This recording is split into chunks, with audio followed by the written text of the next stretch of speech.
Bien, señoras y señores, damas y caballeros, mis apreciados estudiantes de nuestra modesta casa de estudios, te saluda tu profesor César Gerardo Uribe Guamaní, profesor responsable del curso de Historia del Perú, acá en nuestra modesta casa de estudios de Uribe's School.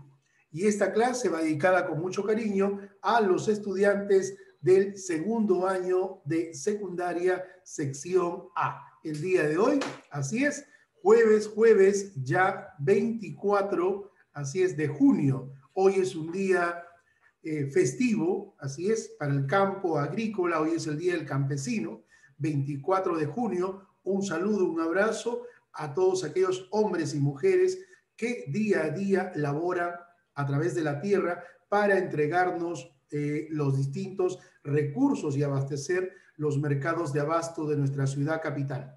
Feliz Día del Campesino, 24 de junio. Mis apreciados estudiantes, vamos a empezar entonces ya con el desarrollo de la clase. Abrimos los telones. Señoras y señores, el día de hoy vamos a reforzar la clase anterior donde se habló acerca de la educación en la colonia y voy a aumentar la secuencialidad del tema con las distintas manifestaciones culturales desarrolladas en los tiempos del virreinato. Bien, empezamos entonces. Acá estamos observando, mis apreciados estudiantes, la Lima colonial, la famosa ciudad de los reyes. Miren ustedes, la ciudad de los reyes en la Plaza de Armas. Así se llamaba durante aquel tiempo. Hoy en día es Plaza Mayor de la Cultura Iberoamericana. Y ahí observamos en la ciudad de los reyes la Casa de Dios, representada por la Catedral de Lima, el Cabildo, que hoy representa la municipalidad, la Casa del Gobernador, hoy Palacio de Justicia, y aquel famoso jirón que une a estos tres entes del gobierno colonial, el famoso jirón de la Unión. Miren ustedes ahí a las hermosas damas limeñas, todas ellas luciendo sus hermosas galas que van rozando el piso. Miren ustedes y a los caballeros con sombreros de copa, elegantemente muy bien vestidos. La presencia del carruaje, la presencia de los caballos, la presencia también de los pregoneros, luciendo sus mejores coplas para poder vender en la ciudad de los reyes. Esos balcones característicos que siempre realza el estilo colonial. Bien, vamos a hablar entonces acerca de este primer capítulo llamado La educación en la colonia. La educación en la colonia, mis apreciados estudiantes, se caracterizó básicamente por presentar 4 características elementales. Primeramente fue clasista. ¿Qué quiero decir, Damaris? La educación en los tiempos de la colonia fue un privilegio, no para todos, Damaris, solo para las clases altas y adineradas. ¿Representadas por quién? Por los criollos y también por los españoles chapetones peninsulares de España. Mira tú, o sea que no fue un derecho fundamental para toda la población, solo un privilegio para un pequeño grupo de poder en los tiempos de la colonia. Segunda característica, no había una marcada diferencia entre un nivel con otro nivel. Hoy en día, por ejemplo, mi apreciada Nicole, hoy en día hay una marcada diferencia entre el nivel inicial, primaria, secundaria, por supuesto que sí, y con el nivel superior. Si hablamos de educación básica, acá resaltamos la pedagogía. Pero si hablamos nosotros de una educación superior, acá resaltamos también la pedagogía, pero de la mano con la andragogía. En otras palabras, hoy en día sí existe una marcada diferencia entre un nivel con otro nivel, pero en los tiempos de la colonia, no. Definitiva y categóricamente no. Cuarta característica, era predominantemente religiosa. Señores, Lima colonial, Lima virreinal, se respiraba aires netamente de religiosidad. Si nos vamos al centro de Lima, sí señor, y nos ubicamos en la Plaza San Martín, a 3 cuadras tenemos las Nazarenas, a 2 cuadras la iglesia de San Pedro, a 4 cuadras la Merced, A 5 cuadras, la iglesia de San Francisco, numerosas iglesias, conventos y monasterios, los cuales nos dan a entender que se respiró aire de religiosidad. Todas las órdenes religiosas, Camila Azul, Azul Camila, todas las órdenes religiosas que llegaron al Perú, todos crearon sus propios colegios. Acuérdate que en 1531 llegaron primero los dominicos. En el 32 llegaron los franciscanos, los agustinos, los mercenarios, los carmelitas y así. Todas las órdenes religiosas, mis apreciados estudiantes de nuestra modesta casa de estudios, segundo año de secundaria sección A, todas las órdenes religiosas crearon sus colegios bajo el símbolo de la cruz y bajo la terminología de San Carlos, San Patricio, San Ildefonso, etcétera, etcétera, etcétera. Y todos estos, mis apreciados estudiantes, estaban regendados, estaban dirigidos por maestros, pero los maestros en aquellos tiempos no eran civiles como hoy, eran eminentemente religiosos, o sea, estamos hablando de sacerdotes. Sí, señor. A este espíritu de religiosidad podemos sumarle, ¿qué cosa? Un sentido drástico. No había maestro sacerdote que no ingrese a clase con una palmeta en la mano o un látigo o un azote. Y en cada uno de estos colegios, mis apreciados estudiantes, habían calabozos. ¿Para qué? Para poder internar y privarlo de su libertad a todo aquel estudiante que no respondiese o que no aprendiese la lección por cada uno de estos maestros sacerdotes. Sí, señor. En la parte superior del pizarrón había una frase muy persuasiva llamada, decía, la letra entra con sangre. Sí, señor. O sea, no a las buenas aprendes, sino también a las malas. Por esa razón, todos se concentraban a un memorismo total. Razón por la cual el memorismo se convierte en una cuarta característica de la educación en los tiempos de la colonia. Sí, señor. El maestro sacerdote ingresaba a clases, Nicole. El maestro sacerdote ingresaba a clases, llenaba el pizarrón de escrituras y luego los hacía poner en pie a todos. Y estos repetían a manera de coro 2, 3, 10, 20, 30, hasta que quedase grabada en la memoria. Luego borraba la pizarra el maestro sacerdote y llamaba uno por uno para que le explique, para que le diga qué es lo que había aprendido. Pobre de aquel que se olvide una palabra, señores, ya fue. Lo castigaba severamente, tanto así con palmetas o azotes o de repente enviándolo a los calabozos. Miren ustedes, bastante drástica, pero netamente basada en un memorismo completo. ¿Cuáles eran los colegios que fundaron estas órdenes religiosas? Estos, el Colegio San Pedro, San Pablo, perteneciente a la orden de los jesuitas, el Colegio San Felipe, San Marcos, el Colegio Real de San Martín, San Ildefonso, San Antonio de Abad, San Pedro de Nolasco, y así. Todos los colegios, en su mayoría en la Ciudad de los Reyes, van a ser fundados bajo el símbolo de la cruz y con la terminología de San. No solamente estamos hablando de colegios para brindar educación básica, sino también para brindarles educación superior. Y es así por los años 1560-61, cuando gobernaba el quinto virrey del Perú, Francisco de Toledo, por orden del rey Carlos V, su majestad rey de España, se crea nada más y nada menos la primera Casa Superior de Estudios en América y en el Perú. Y esta primera Casa Superior de Estudios en América y en el Perú va a llamarse San Marcos. Por esa razón, la Real y Pontificia Universidad de San Marcos se convierte en la primera universidad hoy decana del Perú y decana de América. Mi respeto a los estudiantes sanmarquinos, mi respeto a los profesionales de San Marcos, una brillante y excelente, prestigiosa Casa Superior de Estudios.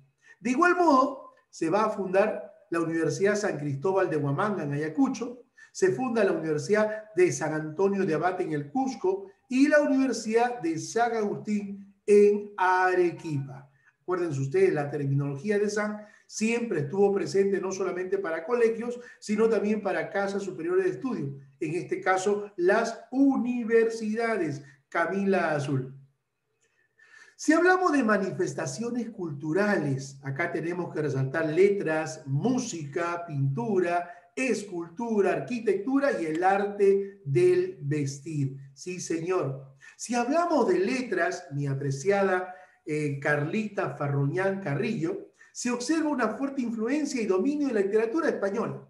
La manifestación central, miren ustedes, de la literatura en esa época fue la crónica india y la crónica mestiza, representada nada más y nada menos por grandes cronistas indios, como es el caso de Felipe Guamán Poma de Ayala, Santa Cruz Pachacuti y nada más y nada menos el Inca Garcilaso de la Vega, considerado como el primer mestizo de oro, autor nada más y nada menos de los comentarios reales de los incas y la Florida del Inca. Estos tres fueron los cronistas más destacados en letras en cuanto se refiere a el desarrollo cultural en los tiempos coloniales. Si hablamos de la música, mis apreciados estudiantes, la música, esta producción estuvo marcada por gran diferencia étnica de sus habitantes, quienes van a aportar elementos, miren, para poder ejecutar distintos ritmos musicales. Estamos hablando de influencia europea, los españoles propiamente, influencia andina, propiamente los indígenas en el Perú, y la influencia afroamericana. Los negros traídos del África también traen su son y su ritmo. Y todo esto se va a mezclar, apareciendo nuevos estilos, ¿sí?, de música y baile. Aparece la polca, aparece la zamacueca, aparece el tondero, miren ustedes, y posteriormente ya en los inicios de la República, la marinera. Impresionante, señores. Entonces la música jugó también un papel importante en el virreinato. Gracias a la música aparece la danza. Acuérdense ustedes que la danza es el movimiento corporal expresivo que va acorde, ¿no?, al ritmo musical. Si hablamos de pintura, miren ustedes acá, esta llega al Perú a través de una corriente pictórica influenciada en toda Europa. Sí, señor. Y las pinturas acá se desarrollaron en base a óleo, en base a la experiencia traída de Europa. Y los trabajos que se hicieron fueron eminentemente religiosos, pintándose apóstoles, la Última Cena, santos, entre otros. ¿Para qué? Para ser ubicados en los distintos conventos, monasterios y la Catedral de Lima, la ciudad de los reyes. Si hablamos de escultura, estamos hablando del arte de esculpir. Esto fue traído también de Europa y estaba vinculada netamente a tiempos religiosos. Por su naturaleza religiosa se van a tallar retablos con escenas de las mismas, ¿no? Se va a tallar la madera también en cuanto se refiere a representaciones que muestran un gran espíritu de religiosidad. Si hablamos de arquitectura, mira, Mario Sebastián, si hablamos de arquitectura, acá tengo que resaltar algo. El rey de España, su majestad Carlos V, dijo lo siguiente: quiero que la ciudad de los reyes, la mejor de mis colonias, sea copia fiel a las grandes ciudades de España. Por esa razón, nada más y nada menos, por esa razón contrató y envió a diseñadores, artistas, entre comillas, arquitectos, traídos desde Europa y España con destino al Perú. ¿Para qué? Para diseñar y para ejecutar, ¿qué cosa? Grandes construcciones como conventos, monasterios, ciudades, casonas, casas en toda la ciudad colonial. Y esos artistas, esos diseñadores, entre comillas, arquitectos, eran conocidos con el nombre de alarifes. Alarifes. ¿Con qué nombre, Azul Camila? ¿Cómo se llamaron esos artistas que traídos de Europa? ¿Obras acá? Alarifes. Alarifes. Yo te pregunto, ¿quiénes eran los alarifes? Eran esos artistas, diseñadores que ejecutaron las grandes construcciones y estos fueron traídos desde Europa por orden del rey Carlos V para diseñar, ¿qué cosa? Una copia fiel de las grandes ciudades de España. Dice que los alarifes llegaron, pero ellos no trabajaron solos. Necesitaban de ayudantes. Y acá se les brindó la mano de obra de los indios, de los mestizos y también criollos. Y estos pasaron de ayudantes a artistas porque fueron aprendiendo poco a poco lo que sus maestros alarifes le enseñaron. Y ya no se necesitó posteriormente seguir trayendo alarifes porque ya había nacido un nuevo conocimiento a través de un nuevo estilo. El arte arquitectónico, vamos a llamar así, mestizo en el Perú. Y es así como aparecen estilos, miren ustedes, como el estilo renacentista, el estilo barroco, el estilo churrigueresco, el estilo rococó y el estilo neoclásico, que ya lo estudiaremos en breve. Y luego el arte del vestir. Señores, la presencia de España acá en nuestras tierras marcó una revolución en el arte textil, en el arte del vestir también. Definitivamente van a resaltarse nuevas prendas de vestir muy lujosas y decoradas que lucían tanto las hermosas damas en la Ciudad de los Reyes como los elegantes caballeros. Miren ustedes, muy costoso, mucho colorido y sobre todo un estilo completamente muy fino en esos tiempos de la colonia. Letras, ahí está, en pantalla. Tenemos nada más y nada menos al primer mestizo de oro. Nada más y nada menos el Inca Garcilaso de la Vega. Ahí está, hijo de un capitán español del mismo nombre con una princesa llamada Isabel de Chimpuopio. Se ilusionaron, se enamoraron y procrearon por amor a un bebé. Y ese bebé a la postre sería nada más y nada menos Nicola Alexandra, el Inca Garcilaso de la Vega, autor de los comentarios reales de los incas y la Florida del Inca. Si hoy en día nos han enseñado en Historia 2 que el Tahuantinsuyo nace legendariamente a la leyenda de Manco Cápac y Mama Ocllo, este señor fue el responsable. Este señor dijo, si las grandes culturas del mundo para explicar su origen se basan en leyendas, ¿por qué no? El Tahuantinsuyo se basa en leyendas y crea la famosa leyenda fantasiosa del lago Titicaca y la de los hermanos Ayar. Así nos han enseñado hasta el día de hoy. Y el otro personaje es nada más y nada menos. ¿De quién se trata, Fernanda? ¿Quién es el otro personaje que acompaña a Garcilaso de la Vega? ¿Lo recuerdas? ¿Quién? No es el profesor Alex Caparena, no. No es el profesor Jesús Narro. ¿De quién estamos hablando? Azul Camila, del gran Hipólito Unanue. Sí, señor. ¿Y ustedes saben quién fue Hipólito Unanue? Fue un precursor en los tiempos del virreinato, un precursor reformista, creador de una casa llamada la Sociedad Amante del País y director de una gran revista llamada nada más y nada menos, así es, llamada nada más y nada menos, el famoso Mercurio Peruano. Sí, señor. De esa manera, este personaje se caracterizó, nada más y nada menos, por ser elegantemente el director de esa gran revista, El Mercurio Peruano. Leer la gran revista El Mercurio Peruano era quedarse anonadado. Leer El Mercurio Peruano, señores, era quedarse enamorado del Perú, porque hablaba del Perú, y para enamorarse del Perú tenemos que conocerlo como tal. Entonces el gran Hipólito Unanue, repito, se caracterizó nada más y nada menos por ser el creador de la Sociedad Amantes del País y director de esa gran revista El Mercurio Peruano. Alexander von Humboldt, cuando estuvo acá en el Perú, se enamoró de esta revista. El mismo Antonio Raimondi se enamoró de esta revista y dijo, señores, el Perú es un mendigo sentado en una banca de oro. Es un país muy rico. Lamentablemente su gente no se da cuenta de esto, ¿no? Eso nos expresó Antonio Raimondi. Y tenemos la literatura española representada por Diego de Ojeda a través de la obra La Cristiada. Tenemos a Amarilis, un clásico, la famosa epístola de Amarilis Abelardo, una obra maravillosa donde nos dan a conocer qué es el amor platónico, el amor difícil de alcanzar, basado en la espiritualidad, ¿no? Cosas del corazón de origen completamente noble. Entonces, miren ustedes grandes personajes y obras que van a ser parte de las letras en los tiempos de la colonia. Y acá tenemos a Juan de Valle y Caviedes, tenemos a Pedro Peralta y Barnuevo, al mismo Garcilaso, y tenemos un personaje bastante elocuente. Este personaje está considerado como uno de los oradores más grandes que tuvo el Perú en los tiempos de la colonia. ¿Saben quién es? Nada más y nada menos, Juan Espinosa Medrano. Sí, señor.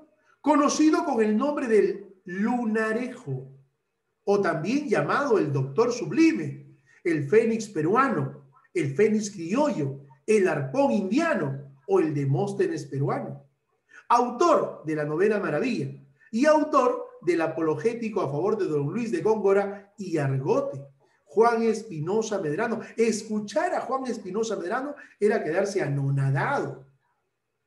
Este señor daba sermones, porque fue sacerdote, daba sermones a la gente y a la gente le gustaba. Un día, en los tiempos de la colonia, estaba dando un sermón a las clases más adineradas de la ciudad de los Reyes. Y de repente se presenta a ese sermón, se presenta a ese escenario una india, andrajosa ella. La gente que estaba escuchando el sermón de Juan Espinosa Medrano no la dejaron pasar. Es más, la marginaron hasta que Juan Espinosa Medrano paró el discurso y dijo: abran paso, dejen pasar esa india que ustedes miran mal y la están marginando, esa india es mi madre. Y todo el mundo se quedó anonadado. Lo primero que hizo Juan Espinosa Medrano es abrazar a su madre, darle un beso, sentarla a primera fila, y todos se quedaron anonadados de lo que había acontecido. Todos pensaban que Juan Espinosa Medrano pertenecía a una familia de la alta alcurnia, pero nadie se imaginaba que este señor venía de los estratos sociales más bajos y que con conocimiento, con sabiduría y habilidad alcanzó el éxito que alcanzó en aquel tiempo. Juan Espinosa Medrano. Tenemos también a Blas Valera, tenemos al gran Hipólito Unanue, te dije, tenemos al pedagogo Antonio León Pinelo. Miren ustedes, impresionante personaje que van a destacar en las letras durante el tiempo de la colonia. Tenemos ahí la música, sí señor, los instrumentos traídos y los instrumentos que pertenecían autóctonamente al Perú se van a mezclar apareciendo nuevos ritmos musicales. Y ya te dije, la música atrae la danza. No hay danza sin música. Y la música va a ser compuesta nada más y nada menos por distintos tipos de instrumentos, tanto autóctonos como tanto extranjeros. Sí, señor. Y todo esto se va a mezclar. Todos estos aportes culturales se van a mezclar. Aportes europeos, andinos y afroamericanos, apareciendo estilos como la zamacueca, el tondero, te dije, ¿no? O simplemente la polca y posteriormente la marinera. Sí, señor. Eso es en cuanto se refiere a música. Y acá tenemos los máximos representantes. Estos fueron italianos. Tenemos a Cerruti, el organista. Tenemos al gran maestro Bolognesi. ¿Ustedes saben quién fue Bolognesi? El papá, nada más y nada menos, del héroe de Arica, patrono del ejército peruano, llamado como su hijo Francisco Bolognesi. Este era italiano, era músico de profesión y tocó el órgano en la misa antes de proclamar la independencia, el sábado 28 de julio de 1821. Y Francisco Bolognesi, papá, llevó a Francisco Bolognesi, hijo. Este tenía 5 añitos, el héroe de Arica. Y con 5 años de edad conoció al generalísimo don José de San Martín y escuchó esas solemnes palabras que ya faltan pocos días para ingresar al mes de la patria. ¿Cuántos años estamos cumpliendo, Fernanda, de haber sido proclamada la independencia? 200 años. 200 años, Azul Camila. Por eso se llama año del bicentenario. 200 años de aquel día, 28 de julio de 1821, en donde el generalísimo don José de San Martín proclamó el acto de la independencia nacional. ¿Ustedes saben cuáles fueron las palabras del general San Martín? La primera palabra que expresó cuando él estaba en el tabladillo: compatriotas. Sí, señor, compatriotas. Y todo el mundo paró en atención. Desde este momento el Perú es libre e independiente por la voluntad general de los pueblos y por la justicia de su causa, mirando arriba, que Dios defiende. Viva la patria, viva la libertad y viva la independencia. Eso es lo que dijo. Y eso quedó marcado y está marcado y estará marcado por siempre en nuestra mente y en nuestros corazones. porque somos libres. Seámoslo siempre. No te olvides. En cuanto se refiere a pintura, ¿qué observamos ahí? Miren ustedes esos hermosos lienzos hechos netamente por pintores europeos, principalmente italianos. Ahí tenemos a la Lima colonial, las mujeres, las famosas mujeres tapadas, esos vestidos que rozaban el suelo, la presencia de hidalgos, caballeros, con sombrero de copa, bastón en mano, la presencia de los carruajes, la presencia de los pregoneros, una Lima colonial maravillosa, el cual tuvo un gran sentido de plasmarla a través de la pintura. Vean ustedes, ¿no? La pintura es un estilo perteneciente a una corriente pictórica de influencia europea. ¿Y qué cosa es lo que se pintó generalmente? Se pintó escenas de religiosidad, como los apóstoles, la última cena, las pinturas de algunos santos, ¿no? Canonizados, por supuesto, como San Francisco de Asís, entre otros personajes, la misma Santa Rosa de Lima, patrona de América y de las Islas Filipinas, patrona de la Policía Nacional del Perú hoy en día. Entonces, todo esto tuvo el sentido del arte de la pintura hecha en óleo para colocarlas generalmente en conventos, monasterios, iglesias, parroquias, etcétera, etcétera.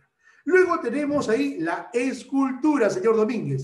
Escultura. Sí, señor. Y la escultura viene de esculpir. Y esculpir es tallar. Sí, señor. ¿Y qué se talló? Se talló madera. Miren ustedes, impresionante, ¿no? Y a través de esto se va a tallar pues retablos, se va a tallar escenas religiosas para luego ser colocadas también en distintas sedes como parroquias, monasterios, conventos, etcétera, etcétera, etcétera. Ahora hablemos de arquitectura. Ya te dije hace un instante, la arquitectura, el arte del diseño, el arte de la ejecución. El rey de España, su majestad Carlos V, quiso que la ciudad de los reyes sea copia fiel a las grandes ciudades de España. Por esa razón envió a los alarifes. Y estos van a utilizar elementos esenciales para la construcción, como piedra, ladrillos, adobe, barro, cañas y yesos. No se utiliza el cemento. Sí, señor. Y entre los estilos importantes que van a resaltar en este tiempo está el estilo barroco, ¿no? Fue importado al Perú, dominando su estilo durante los siglos XVII y XVIII, y este se caracterizó por una ornamentación, una recargada ornamentación, pero una belleza deslumbrante. Si nos vamos al centro de Lima y apreciamos esto, lo vemos en nuestra ciudad capital, en los conventos, en las capillas y hasta en la Catedral de Lima. El estilo renacentista, la presencia de balcones, la presencia de patios grandes con una pileta, la presencia del arco, ¿no? En reemplazo de las vigas. Impresionante. Esto se resalta durante los siglos XVI y XVII en el Perú. El estilo churrigueresco, en homenaje al arquitecto español alarife José Churriguera, ¿no? Es el mismo estilo barroco, pero más rico en adornos, muy complicado, muy caprichoso, pero un arte, sinceramente. Miren ustedes ahí la gran diferencia. Y esto lo encontramos en los frontis de nada más y nada menos de todas las iglesias, conventos y monasterios de nuestro Perú. ¿Qué más tenemos? El estilo rococó. Miren ustedes, los grandes balcones, impresionante. Esas copas, esas cúpulas, ¿no? Esas puertas doble hoja con sus respiraderos en la parte superior, que hoy en día, hasta hoy en día la observamos en el centro de nuestra ciudad capital. Sí, señor, en el centro de la ciudad capital. Ya se están cayendo, se están derrumbando producto del tiempo, pero no se puede derrumbar, porque esto es patrimonio cultural de cada uno de los peruanos, patrimonio cultural de la nación. Sí, señor, impresionante. El estilo neoclásico, y acá tenemos que resaltar la presencia nada más y nada menos de la cultura grecorromana. Grecia y Roma, a través de sus bóvedas, a través de sus columnas, a través de sus torres, llega al Perú durante el siglo XVIII y XIX, y esto se va a construir tanto en la ciudad capital como en distintas provincias y departamentos del Perú. Usted se va al rinconcito más alejado de la ciudad de los Reyes, hoy Lima, y encuentra parroquias, conventos, monasterios con ese estilo netamente neoclásico. Así es. Esto en cuanto se refiere a arquitectura. Ahora pasamos a la vida familiar. Sí, señor. Si yo le pregunto a Azul Camila, ¿qué es la familia? Ella me responderá, es la base fundamental de la sociedad. Correcto, perfecto, buena respuesta. Sí, señor, no hay sociedad sin familia. La familia trae como consecuencia la sociedad y toda familia o en toda familia está a la cabeza el jefe del hogar. Sí, señor, el padre de familia. Este cumplió una serie de funciones. Administraba la economía familiar, mantenía los valores tradicionales, cuidar la buena reputación, el buen nombre y apellido de la familia. El padre de familia ejerció un amplio poder sobre la esposa, sobre los hijos y también sobre los empleados. Los hijos no podían casarse mientras no existiese consentimiento por parte del papá. Impresionante. ¿Por quién estaba integrada la familia? Netamente por los hijos. Y en los tiempos del virreinato, señores, no era como ahora, 2, 3 hijos. Las familias eran numerosas, 6, 7, 8, 10 hijos, conformada por parientes cercanos, tíos, hermanos, sobrinos. Miren ustedes, todos estos formaban parte de la familia. Y la familia estaba sentada nada más y nada menos en la base del matrimonio. Nadie, Azul Camila, nadie, Nicole Alexandra, nadie, Kiara y Nostrosa, nadie, Kayla Herencia, nadie, Carla Farroñán, podía hacer vida en común si no esté casado por la iglesia. En esos tiempos no había matrimonio civil, como ahora. Acuérdense que el matrimonio civil aparece en 1936, ya con el gobierno del presidente Oscar Raimundo Benavides.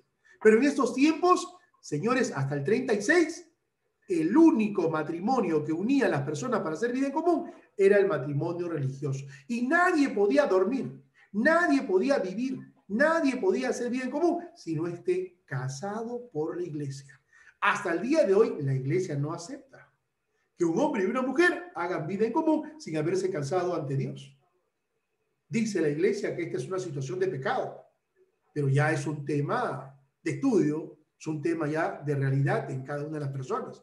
Sí, señor, el matrimonio en los tiempos de la colonia era eminentemente sagrado. Los hijos tenían que nacer dentro del matrimonio para ser reconocidos legalmente.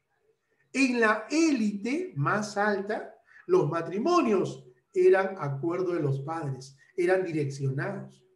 Las familias adineradas decían, hija mía, Camila, cuando seas grande te vas a casar con Juan.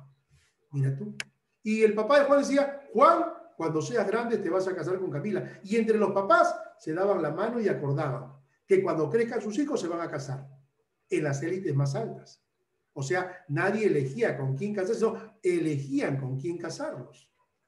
¿Esto para qué, profesor? Para cuidar los intereses, ¿no?, de la familia de repente. Pero era así. Y los hijos estaban o actuaban a voluntad de los padres. Miren ustedes. El rol de la mujer, impresionante. Es verdad que no estaba a la cabeza, pero sí tenía la responsabilidad de cuidar el orden del hogar, educar a los hijos, velaba por la salud de los hijos e hijas y también de la economía familiar. Impresionante. La mujer juega un papel importantísimo, mis apreciados señores. La familia en los sectores populares, impresionante. Acá no era necesario casarse. Si quieres te casas o si quieres haces vida en común sin casarte. Hay dos tipos de uniones. La unión de derecho, que es el matrimonio, y la unión de hecho, que es la convivencia, hoy reconocida por la ley también. Esto acontecía a las familias populares. ¿Dónde se divertía la gente de la alta alcurnia? En unos lugares llamados tertulias. Acudían hombres y mujeres para conversar, dialogar, bailar, jugar, etcétera, etcétera, etcétera. Miren ustedes, ahí están, bailaban danzas como polcas, impresionante. Ahí están, con sus trajes, elegantísimos trajes típicos de aquella época colonial. Bien, mis apreciados estudiantes de nuestra modesta casa de estudios, hemos llegado al final de la clase expositiva en esta primera parte. La segunda hora tengo esta práctica para que usted pueda resolverla como tal. Casi es la misma de la sesión pasada, pero ahora están algunos puntos que no desarrollé en la clase anterior para que usted pueda hacerlo como tal. ¿Sí? Gracias por tu atención a resolver la práctica, que ya la estoy colgando en algunos momentos más. Gracias. Buen día a todos. Gracias por su atención.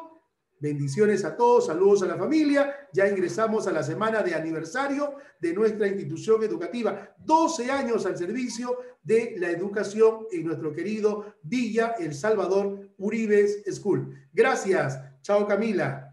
Chao a Hasta luego, profesor. Sebastián. Hasta luego, profesor, cuídese. Gracias. Chao, profesor. Gracias a todos ustedes.